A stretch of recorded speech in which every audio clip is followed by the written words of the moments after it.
Hi guys. This is Mark. And that's Michelle. And we are back with another episode of This is Mark and Michelle. And tonight our topic is behavioral tips in interactions with the autistic loved ones in your life. So we're still talking about communication. Basically, we're just going to talk about the behaviors that you normally see and why, and or at least why from my perspective, because autism is diagnosed the same way in everybody. The symptoms have to fall within a certain list, and when they do, it's autism. Since that's the case, what is different is each person experiences autism somewhat differently from another person who has autism. So like the saying goes, if you've seen one person with autism, you've seen one person with autism. And it really is true, because the symptoms can be a little bit different. The experience of those symptoms can be a little bit different. But the thing is, it doesn't make it not autism. Just because one person experiences a little bit different symptoms than somebody else. So anyway, let's start with behavioral tips. And we've got 5 points here we're going to make. First one is stimming is a normal part of autism. Well, it is.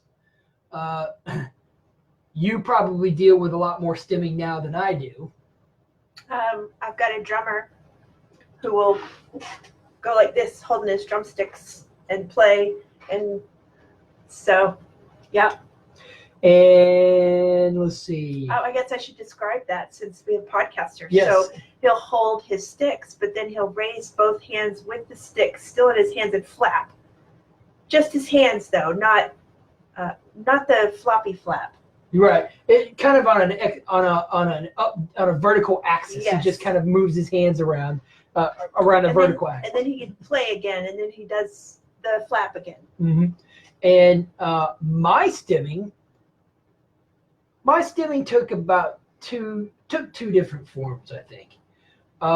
One was rocking back and forth. Now, that probably explains it pretty well for our podcast listeners, but this isn't just mild rocking, like in a rocking chair.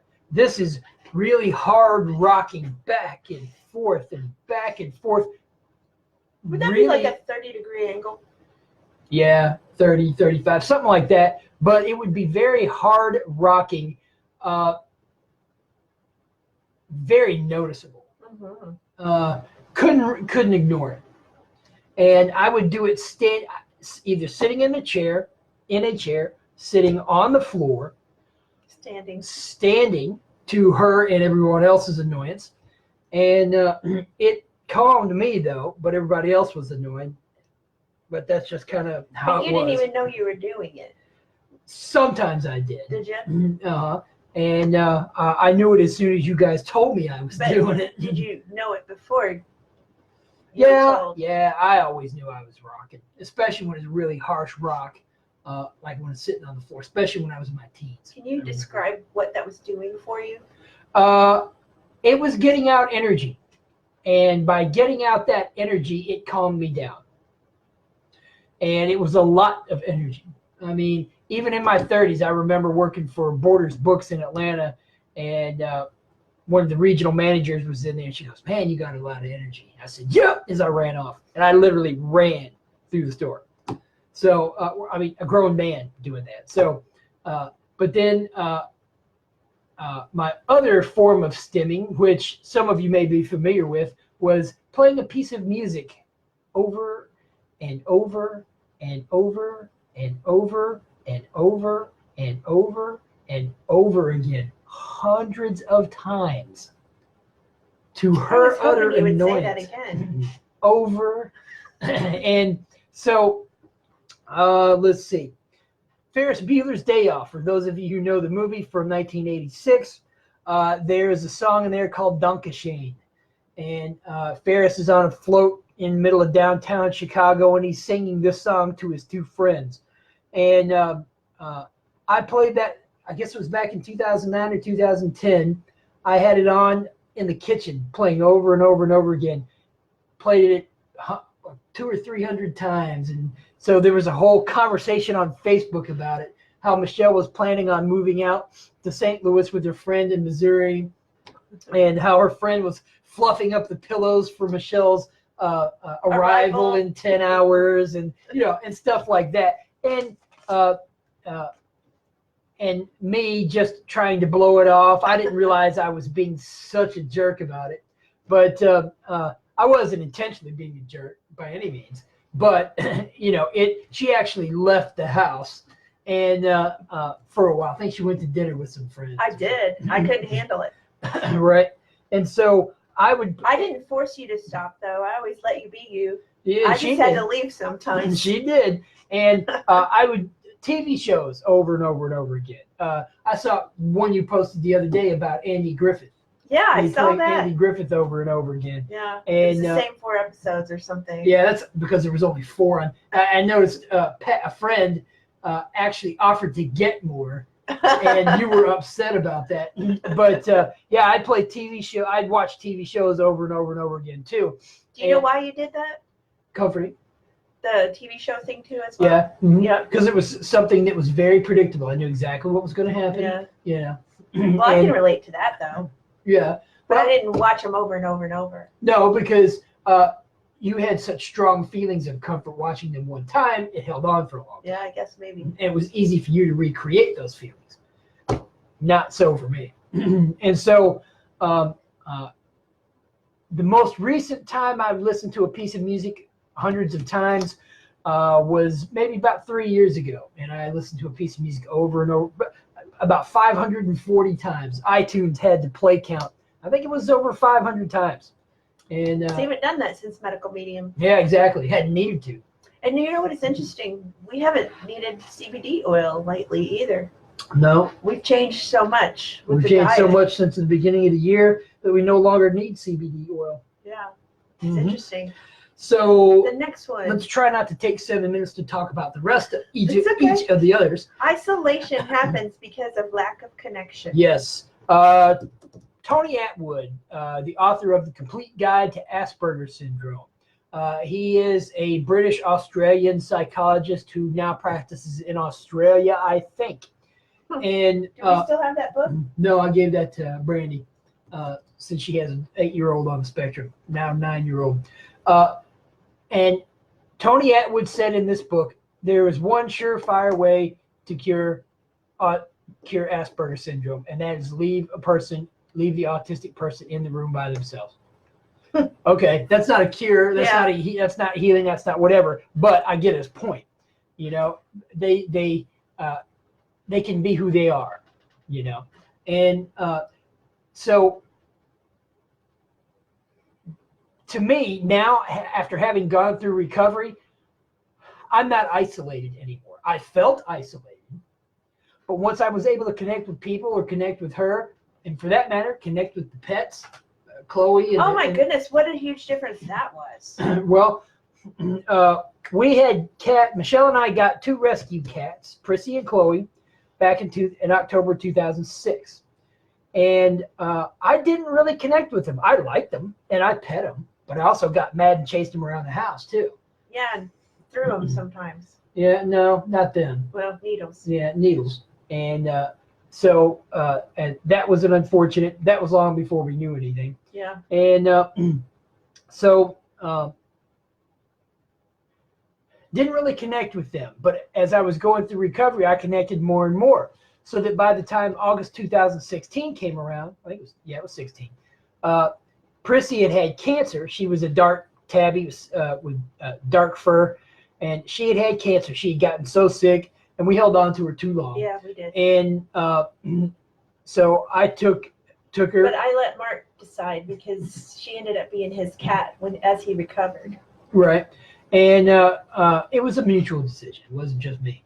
And so I took her to euthanize her, and I had never done that before. That was incredibly hard.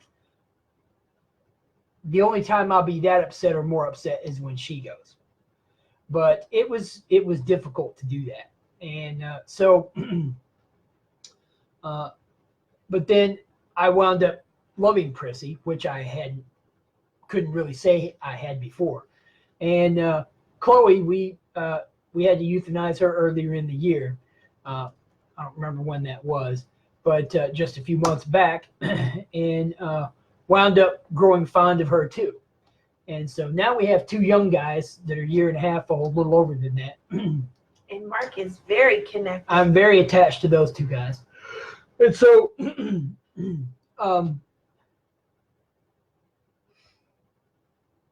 that has been, I mean, to actually have a relationship with an animal is cool, because I didn't know you could have such a thing. I didn't even know you could have relationships with humans. And so ours has gotten much stronger.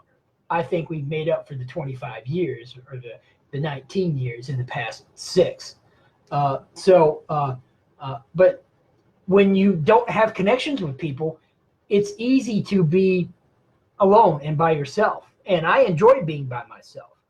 I don't mind being by myself now, but I don't have to, because I was isolated, because I'm not isolated by the autism anymore. Now, the internet has been a great thing for those on the spectrum, because they can meet other people like them on the internet and form groups, and which you did. Which I did when for a you were little bit. autistic, yeah. For a little bit. And now, because I'm not autistic anymore, I don't have that need to interact with other autistic adults. I'm happy to when the need or when the occasion arises, but I don't do that anymore. So, but isolation really is because of lack of connection. So we did a whole show on this one. Bullying occurs because they stand out. And I know everybody's like, let's eradicate bullying, but you know what? To eradicate bullying, you're going to have to eradicate people. Because we all don't get raised the same way. And since we don't, we all don't see eye to eye. And we all have insecurities. And since we do, I still have some. And those insecurities usually are the dominant players in interactions with people. For most folks, it takes a lot of work to not have your insecurities dominate your relationships. And so there's always going to be bullying. We can teach people how to avoid it, but when it comes to autism, when you're autistic, when I was autistic, I stuck out. Why? Because I looked awkward. I was awkward in interactions with people. It was easy for kids much younger than me to pick on me. I even had elementary school kids pick on me not long after I started recovering. And because I stuck out. I even had adults in their 40s, and I was in my 40s, pick at me, cause me trouble, harass me, because I was awkward. Now, we can say that's all wrong, but it is what it is. So you're going to have to face it, and we're going to have to teach those autistic loved ones in our lives how to avoid it, or how to talk to authority figures to get that taken care of. So, but bullying does occur because you stand out when you have autism. So, because you're different. So, well, all right. You're gullible. And it's fun for a certain element to play on that. Mm-hmm. Well, as I was saying earlier, some people find it fun to do that, or they're deflecting attention from themselves by picking on others. So, all right, point number 4, arrogance is common. Common, I don't think actually says it. Arrogance is ubiquitous.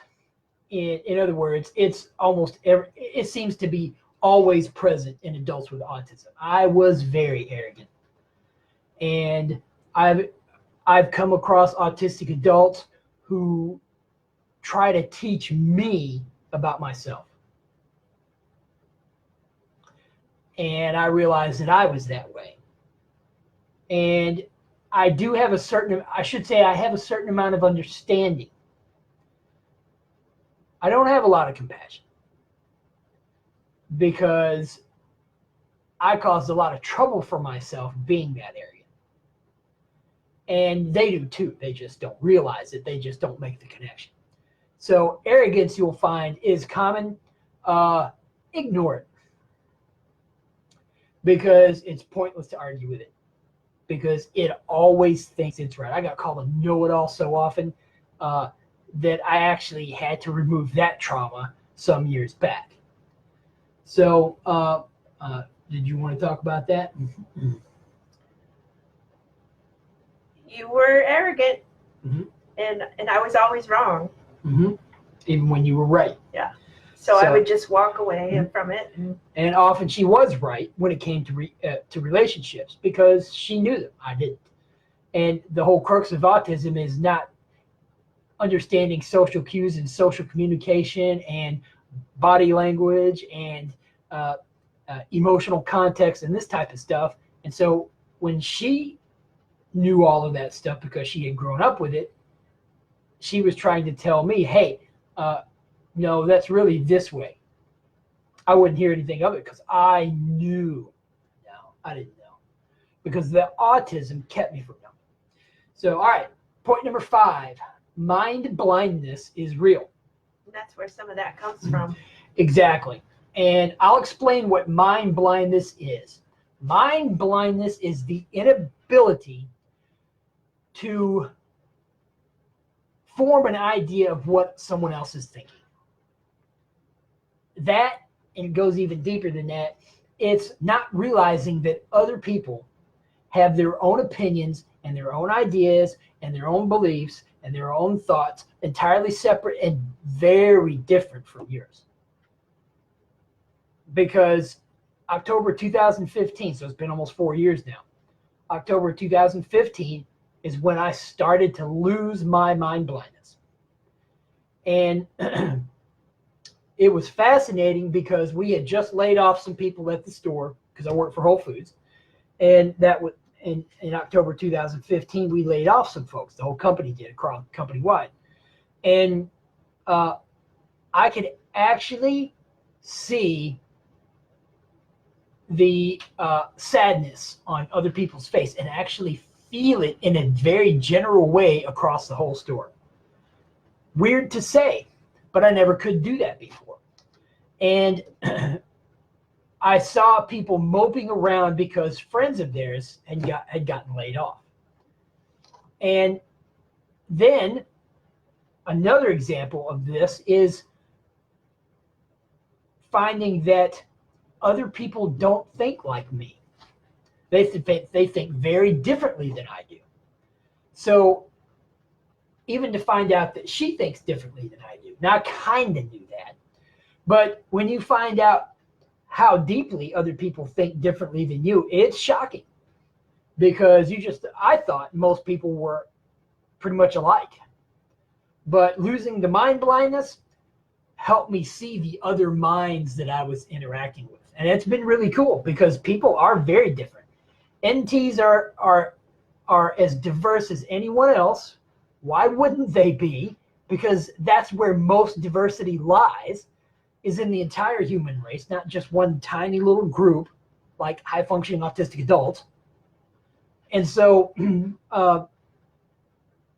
the diversity has been very interesting to see. So anyway, is there something else? Okay. Well, that's all I've got for tonight. We could summarize. That will summarize. Behavioral tips. Stimming is a normal part of autism. Mm-hmm. Isolation happens because of lack of connection. Mm-hmm. Bullying occurs because they stand out. Arrogance is common, and mind blindness is real. Yes. And if you have any questions, post those, and we will get to you as soon as we can. Guys, keep doing the heavy metal detox. Well, excuse me, the celery, the heavy metal detox smoothie, and we'll see you guys back here tomorrow night at 10:45 for all the no foods on this diet. See you guys then. Bye. Bye.